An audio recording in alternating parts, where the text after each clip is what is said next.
क्या आप जानते हैं कि इंग्लैंड और वेल्स में सबसे ज्यादा मकबूल नाम कौन सा है? मोहम्मद। जी हाँ, इंग्लैंड और वेल्स में नौमौलूद लड़कों के लिए मोहम्मद सबसे ज्यादा पसंद किया जाने वाला और मकबूल नाम है। वैसे तो नाम मोहम्मद की मकबूलियत पूरी दुनिया में है, लेकिन मगरबी मुल्क में सबसे ज्यादा अपने बच्चों के लिए मुंतखब किया जाने वाला नाम मोहम्मद है।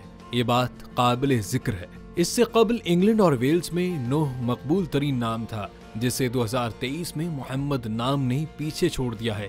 अभी डेटा इकट्ठा करते हुए मुख्तलिफ स्पेलिंग वाले मोहम्मद नामों को एक साथ नहीं मिलाया गया, यानी कि अगर मुख्तलिफ स्पेलिंग वाले मोहम्मद नामों को एक साथ मिलाया जाए तो ये नाम कई साल तक के लिए मकबूल तरीन नाम है।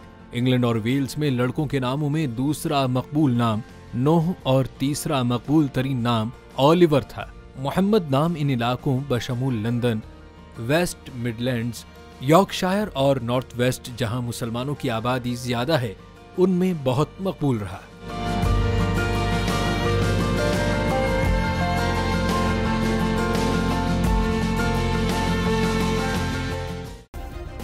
सब्सक्राइब करें और बेल दबाएं ताकि कोई खबर रह न जाए।